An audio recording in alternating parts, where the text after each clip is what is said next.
itu pekerjaan dan jabatannya apa saja? Bagaimana cara membagi waktunya, Pak? Ke SD Supriyadi ya, ketemu Labiba sama Altaf, segera meluncur ke Semarang. Ini kalau bekerja memakai PIN ini.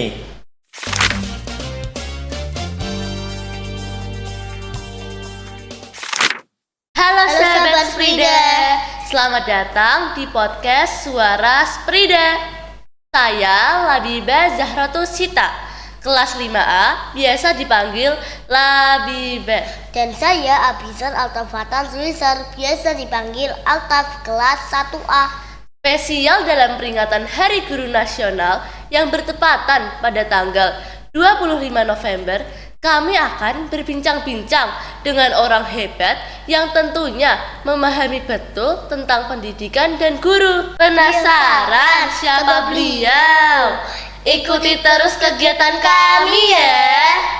Halo sahabat Sprida, kali ini saya telah bersama narasumber yang luar biasa.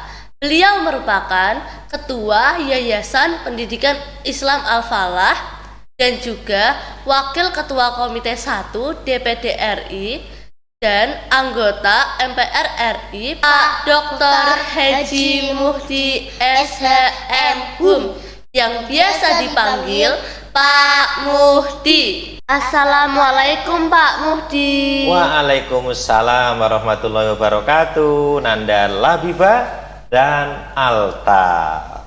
Bagaimana kabarnya? Alhamdulillah baik, sehat Pak Muhdi. Gimana Mbak Labiba dan Alta? Sehat? Alhamdulillah baik. Alhamdulillah. Sibuk Gimana? sekali ya Pak, bolak-balik Semarang Jakarta. Iya, ini yang sekarang menjadi tugas Pak Muhdi sekarang. Di samping jadi ketua yayasan di TK SD Supriyadi, Pak Muhdi juga masih ketua PGRI Jawa Tengah, jadi dosen di Universitas PGRI Semarang. Pak Muhdi juga jadi ketua Lembaga Akreditasi Mandiri Kependidikan. Dan saat ini, mulai 1 Oktober kemarin, Pak Muhdi dilantik jadi anggota Dewan Perwakilan Daerah Republik Indonesia dan Majelis Permusyawaratan Republik Indonesia. Kantornya di Senayan ya. Besar itu ada gedung kayak kura-kura. Itulah gedung parlemen. Gedung DPD, MPR, dan DPR. Ya. Gimana Mbak Labiba, Alta? Pak Muhdi itu pekerjaan dan jabatannya apa saja? Kapan jadi yayasan KPTK SD Supriyadi? Iya, tadi saya sebut ya, Pak Muhdi jabatannya tadi ya jadi ketua yayasan Islam Al-Falah, sekolah KPTK SD 01 dan 02 Supriyadi. Pak Muhdi juga samping dosen di Universitas PGRI Semarang, sekarang menjadi pembina yayasan Universitas PGRI Semarang. Dia juga jadi ketua PGRI Jawa Tengah. Di samping itu di Jakarta Pak Muhdi jadi ketua Lembaga Akreditasi Mandiri Kependidikan. Jadi yang ngakreditasi program studi kependidikan untuk perguruan tinggi se-Indonesia. Dan sekarang Pak Muhdi di samping jadi anggota DPD dan anggota MPR, sekarang jadi Wakil Ketua Komite 1 Dewan Perwakilan Daerah Republik Indonesia. Ya, ada lagi yang lain, ada di sekolah dan sebagainya ya, tapi itu yang saat ini diantaranya yang Pak Muhdi menjabat. Pak Muhdi, Iya. banyak sekali pekerjaan dan jabatannya. Bagaimana cara membagi waktunya Pak? Wah, lah ini ya penting sekali nih buat anak-anak Supriyadi ya. Kalau kalian sudah membiasakan nanti disiplin ya, biasa bekerja keras, rajin, nanti kalian akan seperti Pak Muhdi. Pekerjaannya banyak pun bisa diselesaikan semuanya. Karena apa? Pekerjaan yang banyak itu bukan berarti tidak bisa dikerjakan dalam waktu yang sama 24 jam. Karena ada orang tidak punya jabatan, juga 24 jamnya nggak kepake. Ada yang punya satu toh, ternyata sibuk juga. Pak Muti punya jabatan banyak, ternyata masih bisa juga. Nah, caranya bagaimana? Ya tadi itu. Pertama, kita harus membiasakan disiplin. Pekerjaan yang harus dikerjakan sekarang segera diselesaikan, jangan ditunda-tunda. Karena apa? Kalau ditunda, nanti sudah numpuk pekerjaan berikutnya. Ini tadi ya, misalkan Pak Muti menjelaskan ya, pagi ke kantor DPD di Jakarta. Lalu agak siang Pak Muti datang untuk diskusi mengenai arah pendidikan ke depan dengan para pakar-pakar pendidikan. Setelah itu karena harus ke SD Supriyadi ya, ketemu Labiba sama Altaf, segera meluncur ke Semarang. Saat ini sampai sekarang kamu wawancarai, nanti sudah ada nunggu juga itu wartawan lagi di luar. Besok pagi Pak Muti sudah ke Temanggung, besok pagi datangi sebuah acara. Selanjutnya sorenya Pak Muti sudah sampai di Jogja, ke Kraton, ke Pak Gubernur Hamengkubuwono. Nanti akan kumpul semuanya di situ, anggota Dewan Perwakilan Daerah se-Indonesia, semuanya akan ke Jogja, malamnya akan diterima oleh Pak Gubernur. Nah, ini hampir keseharian. Maka sekali lagi, apakah semua bisa dijalankan? Bisa. Pak Muti sehat loh sekarang, tetap sehat, masih bisa ke sekolah. Dan insya Allah kalau nanti sudah terbiasa ya, belajar yang rajin, disiplin ya, pasti kamu juga bisa seperti Pak Mufti. Pak Muti, pin yang dipakai itu untuk apa? Oh ini, lihat ini ya, di pin ini ada gambar apa? Garuda. Nah, Garuda ini kan simbol negara ya, yang Pak Muti ini kan sekarang pejabat tinggi negara gitu ya, maka salah satunya boleh pakai pin. Pinnya seperti apa? Ini sebagai anggota DPD. Nah, saya beritahu lagi ya, Pak Muti juga punya pin yang lain. Pak Muti kan juga anggota MPR. Garuda juga ini. Ya, tulisannya juga di sini MPR Republik Indonesia. Nah, Pak Muti ini kalau bekerja memakai pin ini. Kalau ke masyarakat, kunjungan, kemana-mana pakai pin ini, agar diketahui bahwa Pak Muti ini adalah pejabat tinggi negara sebagai anggota DPD. Atau besok hari Minggu Pak Muti akan memberikan sosialisasi 4 pilar MPR, nanti pakai MPR. Nah, di situ yang membedakan, dan pin seperti ini nggak boleh dipakai sembarang orang, hanya mereka-mereka yang punya hak. Siapa mereka? Adalah anggota. Kalau ini pinnya DPD berarti anggota DPD. Kalau MPR maka anggota MPR. Begitu. Sebagai anggota DPD dan MPR RI, apa saja tugasnya dan bagaimana kaitannya dengan guru dan pendidikan, Pak? Ya, pertama sebagai anggota MPR ya. MPR itu lembaga tinggi negara yang tugasnya pada saat Pak Presiden itu sudah terpilih, lalu dilantik. Siapa yang melantik? Adalah Majelis Permusyawaratan Rakyat. Jadi Presiden dan Wakil Presiden waktu itu yang melantik adalah Majelis Permusyawaratan Rakyat atau MPR. Itu yang pertama. Yang kedua, sebagai anggota MPR juga bisa memberhentikan Presiden dan Wakil Presiden atas usul anggota DPR apabila Presiden melanggar. Lalu yang ketiga, Pak Muti sebagai anggota MPR bersama-sama anggota MPR semuanya atau MPR itu bisa mengubah undang-undang dasar. Itu beberapa hal. Di samping tugas Pak Muti harus mensosialisasikan Pancasila, Undang-Undang Dasar, Bhinneka Tunggal Ika atau 4 pilar ya kebangsaan. Itu diantaranya ya. Lalu sebagai anggota Dewan Perwakilan Daerah, DPD atau Dewan Perwakilan Daerah itu adalah anggotanya masing-masing provinsi itu 4. dipilih dari rakyat sak provinsi. Seperti kemarin pada pemilu Pak Muti dipilih oleh hampir 1,7 juta untuk menjadi atau untuk mewakili masyarakat di Jawa Tengah. Tugasnya apa?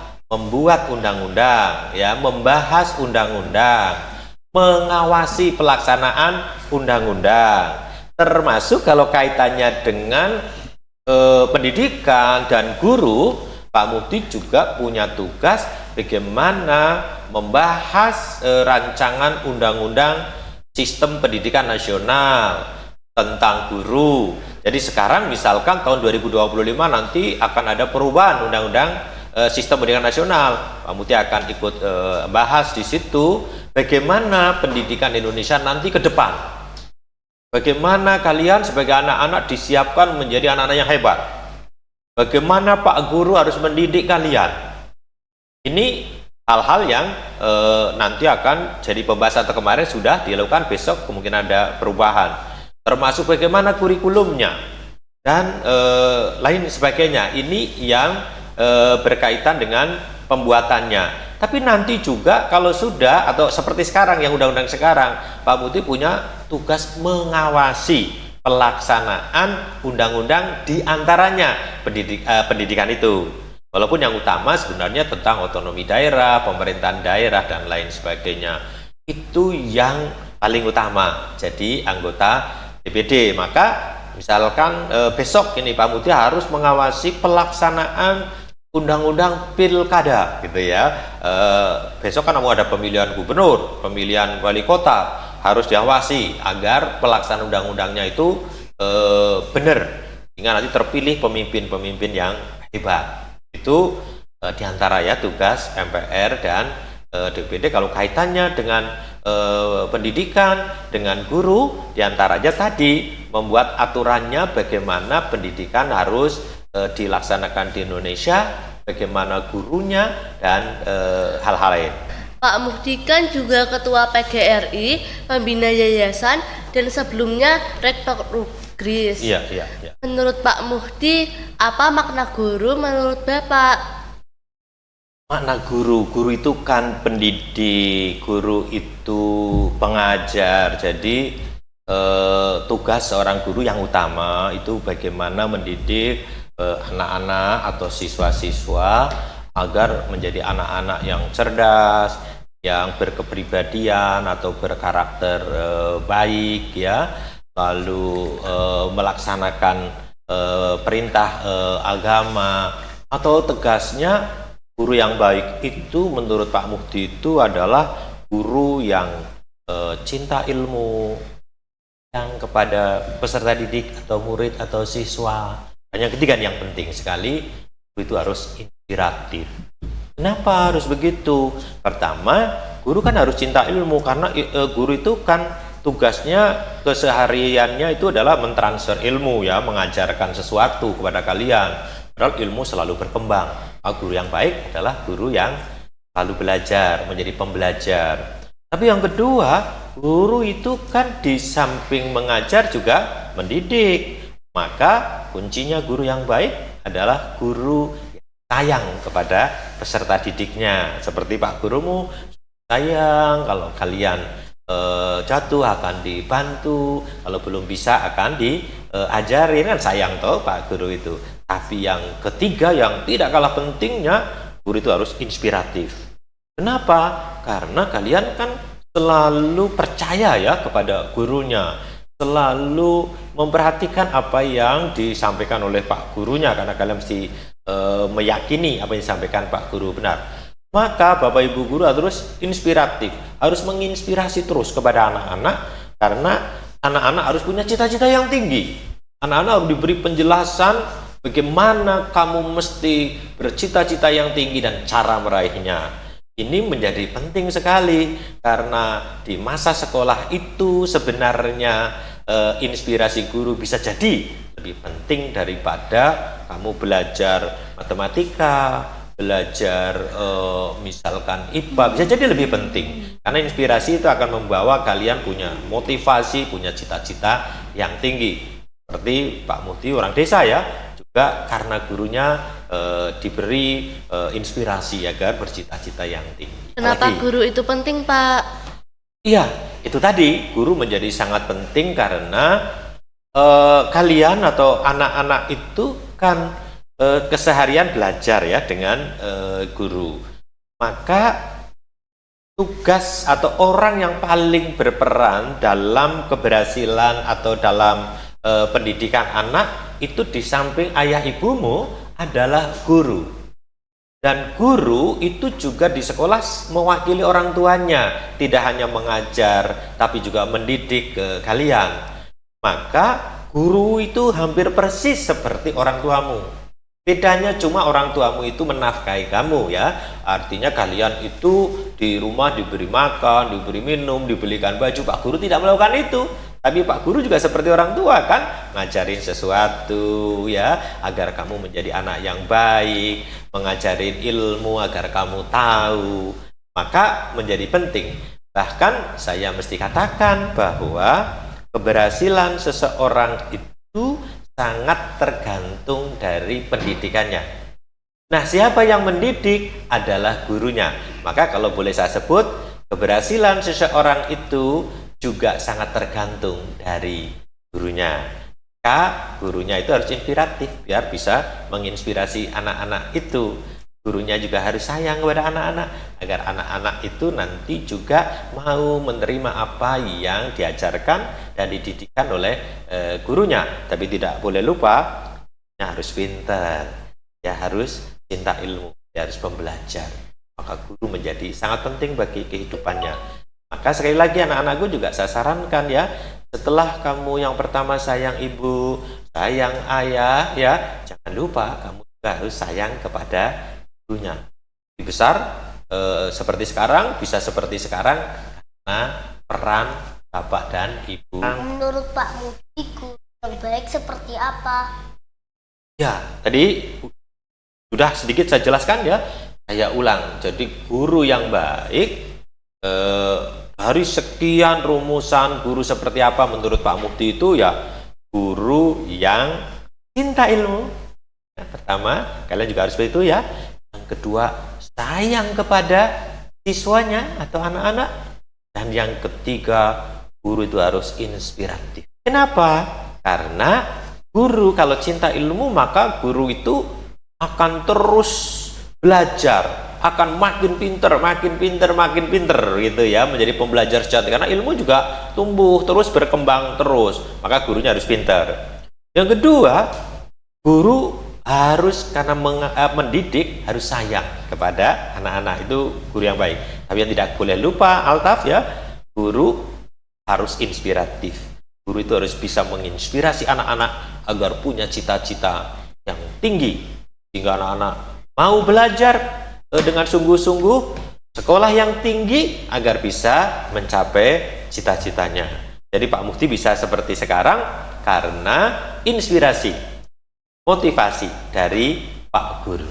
Ya, Pak, guru favorit Pak Muhdi yang bisa menginspirasi hingga jadi sehebat ini, Pak? Wah, ini Pak Mufti harus mengingat ya di masa lalu. Yang tidak pernah lupa Pak Mufti itu waktu SD kelas 1 Pak Mufti diinspirasi oleh ibu guru Khalisoh namanya. Bu guru itu kepada Pak Mufti waktu itu tanya, Mufti kelas 1 Altaf itu pertama ditanya, cita-citamu apa? Wah, Pak Mufti waktu itu menjawab, kepengen jadi insinyur. Waktu itu tahunya cuma kepengen jadi insinyur. Apa kata bu guru Khalisoh itu? Wah, hebat itu, cita-cita yang bagus. Maka kamu harus belajar yang rajin. Dan nanti setelah SD, sekolah SMP, SMA, dan kuliah di ITB, kata bu guru. Nah, waktu itu Bu guru lalu mengatakan begini kepada Pak Mufti, masih ingat Pak Mufti itu, Mufti harus pinter seperti kakaknya. Kakak saya namanya Hofiah. Nah, wah saya Ingat, kakak saya itu kalau ngajarin saya selalu benar. Jadi kalau nggak ada PR gitu, kakak saya kalau saya bingung tanya, mana nih kak cara ngerjakannya? Diajarin oleh kakak dan selalu 100 kalau kakak saya ngajarin. Maka waktu itu pikiran saya, wah Mbak Ayu saya pinter sekali. Maka saya rajin belajar biar pinter seperti kakak saya, biar saya menjadi insinyur. Nah ini agak lucu. Nah ternyata waktu Pak Mudi SMP, Pak Mudi juga punya lagi guru yang sangat menginspirasi. Namanya Bu Guru Bu Bariah. Wah ini Bu Bariah juga begitu. Setiap mengajarin Pak Mudi itu selalu juga memotivasi bagaimana agar anak desa, Pak Mudi anak desa ya, bisa sekolahnya pintar dan yang tinggi sekolahnya. Nah pada waktu itu di SMP saya ngeliat rapot kakak saya gitu, Khofiah. Ternyata rapotnya Pak Mudi jauh lebih bagus dari rapotnya Khofiah gitu.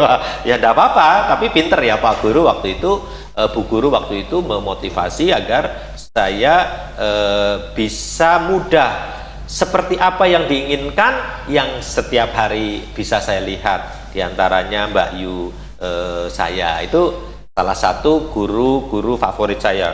Apa ada lagi Pak Mudi waktu SMA? Oh ada. Waktu SMA namanya Pak Seno namanya. Pak Seno itu guru matematik.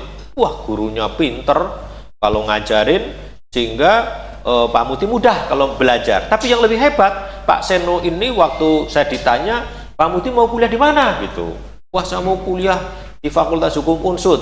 Wah ada tesnya kan matematik. Dia nyuruh, kalau begitu kamu kalau pulang sekolah ke rumah saya, nanti saya ajarin matematik. Nah ini guru-guru yang hebat. Akhirnya Pak Mudi juga diterima. Jadi ada Bu Halisoh, ada Walisoh, ada Bu Bariah, ada Pak Seno, adalah guru-guru favorit Pak Mudi. Halo sahabat Frida, masih bersama dengan Suara Frida. Pak Mudi, apa sih pentingnya sekolah bagi anak-anak Supriyadi? Iya, Aldaf ini ya, sekolah itu adalah cara terbaik untuk mencapai cita-cita yang tinggi, untuk menjadi orang hebat, untuk menjadi orang sukses. Caranya hanya sekolah yang rajin dan rajin belajar juga. Karena apa? Untuk menjadi orang hebat itu, anak itu tidak saja butuh cerdas kan, tidak hanya berilmu kan, tapi dia juga harus berkepribadian yang baik, harus disiplin dan sebagainya yang nanti dibutuhkan pada saat meraih cita-cita, pada saat bekerja yang tinggi. Maka hanya anak-anak yang rajin belajar, yang mau sekolah dan sekolahnya tinggi saja, yang nanti bisa jadi orang sukses, orang hebat, orang yang memimpin bangsa atau negara, yang memimpin dunia bahkan. Itu hanya anak-anak yang rajin belajar dan sekolah yang tinggi. Itu letak pentingnya. Altaf harus rajin belajar. Altaf harus sekolah yang tinggi. Biar apa? Biar jadi anak yang sukses. Begitu Altaf. Apa harapan Bapak untuk guru dan anak-anak sekolah di seluruh Indonesia? Iya, pertama untuk anak-anak dulu ya. Anak-anak Indonesia, anak-anak Supriyadi khususnya, ya baik TK, SD, kalian sekarang disebut adalah generasi emas. Karena apa? Di tahun 45 nanti Indonesia akan menjadi negara yang besar. Negara keempat, paling tidak negara ketujuh terbesar di dunia. Negara yang makmur, negara yang sejahtera. Dan kalian itulah yang akan memimpin negara ini, yang akan menjadi wali kota, menjadi bupati, menjadi direktur, menjadi DPD seperti Pak Mudi, menjadi anggota MPR, anggota DPR, bahkan presiden. Karena di tahun 45 Labibah dan Altaf, nanti kalian usianya kisarannya di 30-an tahun. Usia itu adalah usia yang sedang hebat-hebatnya, yang lagi produktif. Sehingga nanti kamu yang akan mengurus dunia ini, Indonesia ini semakin maju. Nah, untuk itu kalian harus rajin belajar, harus tekun belajarnya. Kalian harus menjadi anak-anak yang berkarakter baik. Karakter baik seperti apa ya? Karakter baik itu diantaranya ya, kalian harus rajin. Kalian harus menjadi anak yang kreatif, yang inovatif, yang mandiri, yang bisa bekerja sama dengan orang lain, yang pintar berkomunikasi seperti Labibah dan Altaf sekarang belajar jadi bos ya. Lalu kalian juga menjadi orang yang menghargai orang lain. Di samping kalian harus menjadi anak yang beriman, bertakwa ya, seperti sekolah di Supriyadi ini. Jadi tidak cukup pintar saja, tetapi juga berkepribadian yang baik. Juga kalian menjadi anak-anak yang beriman, bertakwa, sehingga seperti tagline SD Supriyadi sekarang ya, menjadi sekolah yang berakhlakul karimah dan berprestasi. Jadi kalian anak-anak ini harus menjadi anak-anak yang punya akhlak yang baik ya, tetapi juga prestasi yang tinggi. Itu untuk anak. Lalu yang kedua, harapan untuk guru ini kebetulan hari ulang tahun PGRI dan Hari Guru Nasional ya, nanti tanggal 25 akan diperingati. Saya kepada guru-guru di Indonesia, anak-anak yang sekarang ada di tangan Bapak Ibu guru adalah anak-anak yang akan memimpin Indonesia di Indonesia Emas. Anak-anak yang akan membawa Indonesia menjadi negara yang besar. Maka saya berharap kepada para guru Indonesia, seperti tadi pesan saya, guru yang baik, tetaplah jadi guru yang baik ya, guru yang terus menjadi pembelajar, yang cinta ilmu. Yang kedua, guru yang mendidik anak-anaknya dengan penuh kasih dan sayang. Tapi yang tidak kalah penting, harus menjadi guru yang inspiratif, yang terus menginspirasi anak-anak agar setiap anak-anak Indonesia punya cita-cita yang tinggi. Anak-anak Indonesia menjadi anak-anak yang kreatif, yang inovatif, yang akan mampu membawa bangsa ini menjadi negara besar. Ingat Bapak Ibu guru, di tangan Bapak Ibu gurulah pendidikan Indonesia maju. Di tangan Bapak Ibu gurulah sumber daya manusia itu akan menjadi hebat. Dan di tangan Bapak Ibu lah kemajuan bangsa ini sebenarnya sekarang dipertaruhkan. Untuk itu bangsa ini juga harus menghargai guru-guru di Indonesia, termasuk kita semuanya, anak-anakku semuanya. Hormat dan sayang kepada Bapak dan Ibu guru. Makasih Mas Altaf yang hebat. Labibah ini luar biasa, dia calon host nanti ke depan, dan percaya anak-anakku, kalau kalian komunikasinya bagus, kalian pasti akan menjadi anak-anak yang hebat. Luar biasa, perbincangan kita hari ini sangat inspiratif. Terima kasih banyak Pak Muhdi. Sama-sama Mbak Labibah dan Mas Altaf, host kecil yang luar biasa. Semoga perbincangan kita hari ini bisa bermanfaat bagi semua orang. Amin ya robbal alamin.